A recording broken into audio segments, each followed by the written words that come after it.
এখন শুনবেন আজকের গুরুত্বপূর্ণ খবরের শিরোনাম। গাজা দখলের পর মালিকানা নেবে যুক্তরাষ্ট্র, ট্রাম্পের অঙ্গীকার। যুদ্ধবিরতি সত্ত্বেও গাজায় ইসরায়েলি বাহিনীর গুলিতে 4 ফিলিস্তিনি নিহত। সৌদি আরবে ফিলিস্তিনি রাষ্ট্র প্রতিষ্ঠা নিয়ে নেতানিয়াহুর মন্তব্যের কড়া জবাব দিল রিয়াদ। রুশ বাহিনীর সঙ্গে সংঘর্ষে একদিনে ইউক্রেনের 140 সেনা নিহত। নেতানিয়াহুর নীতির সমালোচনায় বেন গভীর মধ্যপ্রাচ্যের হাসির পাত্র হয়ে উঠেছে ইসরায়েল। কানাডা ও মেক্সিকোকে নতুন করে বিপাকে ফেললেন ট্রাম্প। ইসরায়েলের জনগণকে আলাস্কায় নিয়ে যান নেতানিয়াহু, ট্রাম্পকে সৌদি কর্মকর্তার উপহাস। গাজা দখলের পর মালিকানা নেবে যুক্তরাষ্ট্র, ট্রাম্পের অঙ্গীকার। মার্কিন প্রেসিডেন্ট ডোনাল্ড ট্রাম্প রোববার বলেছেন তিনি গাজা উপত্যকা কিনতে এবং এর মালিকানার জন্য প্রতিশ্রুতিবদ্ধ। তবে যুদ্ধবিধ্বস্ত গাজার কিছু অংশ মধ্যপ্রাচ্যের বিভিন্ন দেশকে পুনর্গঠনের জন্য অনুমতি দেবেন, খবর রয়টার্সের। ট্রাম্প বলেছেন, আমি গাজা কিনতে এবং মালিকানার জন্য প্রতিশ্রুতিবদ্ধ। এটি পুনর্নির্মাণের ক্ষেত্রে মধ্যপ্রাচ্যের দেশগুলোকে গাজার কিছু অংশ আমরা দিতে পারি। আমাদের পৃষ্ঠপোষকতার মাধ্যমে অন্যরা এটি করতে পারে, তবে আমরা এটির মালিকানা নিতে প্রতিশ্রুতিবদ্ধ। এছাড়া হামাস যেন কোনোভাবেই গাজাতে ফিরতে না পারে তা নিশ্চিত করার কথা বলেছেন ট্রাম্প। রোববার মার্কিন প্রেসিডেন্টকে বহনকারী বিমান এয়ারফোর্স ওয়ানে সাংবাদিকদের এসব কথা বলেছেন ট্রাম্প। মার্কিন প্রেসিডেন্ট বলেছেন, গাজা এখন ধ্বংসস্তূপ, এর বাকি অংশও ভেঙে ফেলা হবে। তবে ট্রাম্পের এসব মন্তব্যের কড়া সমালোচনা করেছেন হামাসের পলিটিক্যাল ব্যুরোর সদস্যরা ইজ্জাত এল রাশ। যুদ্ধবিরতি সত্ত্বেও গাজায় ইসরায়েলি বাহিনীর গুলিতে 4 ফিলিস্তিনি নিহত। ফিলিস্তিনের অবরুদ্ধ গাজা ভূখণ্ডে ইসরায়েলি সেনা বাহিনীর গুলিতে 4 ফিলিস্তিনি নিহত হয়েছেন। তুরস্কের রাষ্ট্রীয় সংবাদ মাধ্যম আনাদুলু এজেন্সি রোববার তাদের এক প্রতিবেদনে এ খবর জানিয়েছে। বার্তা সংস্থাটি জানায়, যুদ্ধবিরতি চুক্তি সত্ত্বেও রবিবার গাজা উপত্যকায় ইসরায়েলি সেনা বাহিনীর গুলিতে 4 ফিলিস্তিনি নিহত হয়েছেন বলে ভূখণ্ডটির একটি মেডিকেল সূত্র জানিয়েছে। সূত্রটি জানায়, শহরের পূর্ব দিকে ইসরায়েলি বাহিনী ফিলিস্তিনিদের উপর গুলি চালানোর পর 3 জনের মরদেহ গাজা শহরের ব্যাপটিস্ট হাসপাতালে স্থানান্তর করা হয়। প্রত্যক্ষদর্শীরা জানান, গাজা শহরের পূর্বে অবস্থানরত ইসরায়েলি বাহিনী শহরের কাছে কুয়েত গোল চত্বরের পূর্ব দিকে তাদের এলাকায় ফিরে যাওয়ার সময় একদল ফিলিস্তিনিকে লক্ষ্য করে গুলি চালায়। প্রত্যক্ষদর্শীদের মতে, নেটজারিম করিডোর থেকে সেনাবাহিনী প্রত্যাহার করার পরে ফিরে আসা ফিলিস্তিনিরা তাদের এলাকাগুলো পরীক্ষা করার চেষ্টা করেছিল। ওই করিডোর উত্তর গাজাকে দক্ষিণ গাজা থেকে আলাদা করেছে। এছাড়া দক্ষিণ গাজার খান ইউনিসের পূর্বে আল কারারায় ইসরায়েলি সেনাবাহিনীর গুলিতে একজন বয়স্ক ফিলিস্তিনি নারীও নিহত হয়েছেন বলে মেডিকেল সূত্র জানিয়েছে।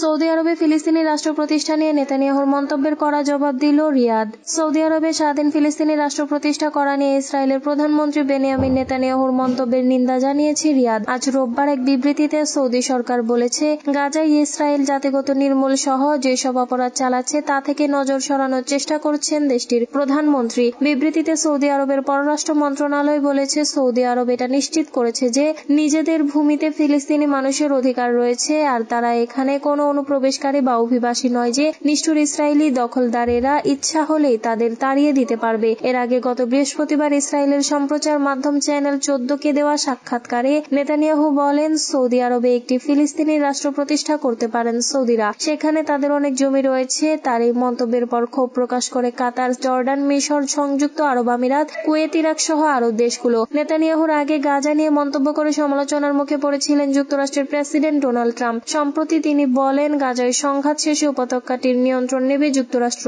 সেখান থেকে অন্য কোথাও ফিলিস্তিনিদের সরিয়ে দেওয়া হবে। ট্রাম্পের এই মন্তব্যের নিন্দা জানিয়েছিলেন আরব নেতারা। রুশ বাহিনীর সঙ্গে সংঘর্ষে একদিনে 140 সেনা নিহত। রুশ বাহিনীর সঙ্গে সংঘর্ষে ইউক্রেনে একদিনে 140 সেনা নিহত হয়েছে। দেশটির রাষ্ট্রীয় মালিকানাধীন সংবাদ সংস্থা তাস বলছে, রাশিয়ার প্রতিরক্ষা মন্ত্রণালয় রবিবার এক বিবৃতিতে তথ্য জানিয়েছে। বিবৃতিতে বলা হয়েছে, ব্যাটল গ্রুপ ইস্ট অঞ্চলে ইউক্রেনীয় সেনাবাহিনীর একটি ট্যাঙ্ক, একটি সাঁজোয়া যুদ্ধযান এবং 140 জনের বেশি সৈন্য হারিয়েছে। রুশ মন্ত্রণালয়ের মতে, ব্যাটল গ্রুপ ইস্টের ইউনিটগুলো ফ্রন্টলাইনের পরিস্থিতি উন্নত করেছে এবং দোনেৎস্ক পিপলস রিপাবলিকের নোভোসিওলকা, বার্লাটস্কোয়ে, নোভোপল, নোভোচেরেতোভায়ে এবং জাপোরিজিয়া অঞ্চলের গুলিয়াই পোলের কাছে ইউক্রেনীয় সেনাবাহিনীর 3টি যান্ত্রিক ট্যাঙ্ক ব্রিগেড এবং 3টি প্রতিরক্ষা ব্রিগেডের ক্ষয়ক্ষতি সাধন করেছে। একই সময়ে ব্যাটল গ্রুপ নর্থ দিনেপ্র অঞ্চলে ইউক্রেনীয় সেনাবাহিনীর 95 জন সৈন্য, 2টি গোলা বারুদ ডিপো এবং 3টি ইলেকট্রনিক যুদ্ধ কেন্দ্র হারিয়েছে বলে জানিয়েছে রুশ প্রতিরক্ষা মন্ত্রণালয়। বিবৃতিতে জানিয়েছে, খার্কিভ ফ্রন্টে ব্যাটল গ্রুপ নর্থের ইউনিটগুলো সিনেলনিকোভো, মালিয়া, প্রখোদি এবং জভোটনেভে এলাকায় ইউক্রেনীয় সেনাবাহিনীর বিশেষ বাহিনী প্রতিরক্ষা ব্রিগেড ও ন্যাশনাল গার্ড ব্রিগেডের উপর হামলা চালায়। এতে ইউক্রেনীয় বাহিনী 30 জন সৈন্য, 2টি ফিল্ড আর্টিলারি গান ও একটি যান হারায়।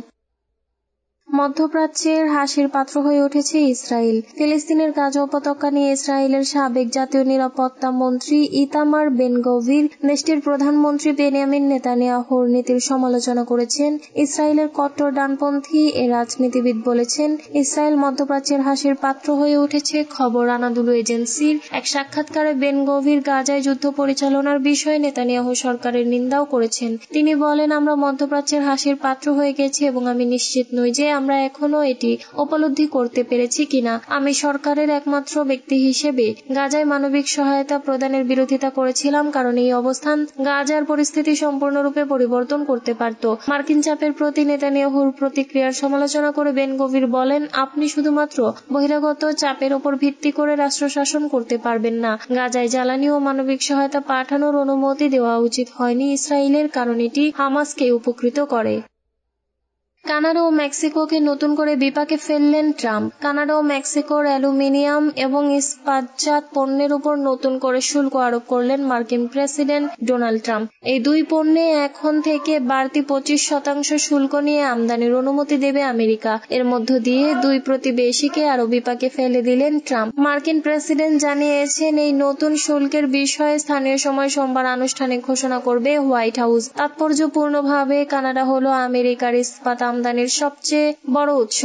অ্যালুমিনিয়ামের ক্ষেত্রেও হিসাবটা অনেকটা তেমনই। উভয় ক্ষেত্রেই তালিকায় দ্বিতীয় মেক্সিকো। দ্বিতীয়বার আমেরিকার প্রেসিডেন্টের মসনদে বসার পর থেকেই একে একে শুল্ক আরোপের ঘোষণা করেছেন ট্রাম্প। কানাডা ও মেক্সিকো আমেরিকার অন্যতম গুরুত্বপূর্ণ বাণিজ্যিক সঙ্গী। দুই দেশের উপরেই 25% শুল্ক আরোপের ঘোষণা করেছিলেন ট্রাম্প। পাল্টা পদক্ষেপের হুঁশিয়ারি দিয়েছিল প্রতিবেশীরাও। পরে ওই শুল্ক আরোপের সিদ্ধান্ত পিছিয়ে দেওয়া হয়।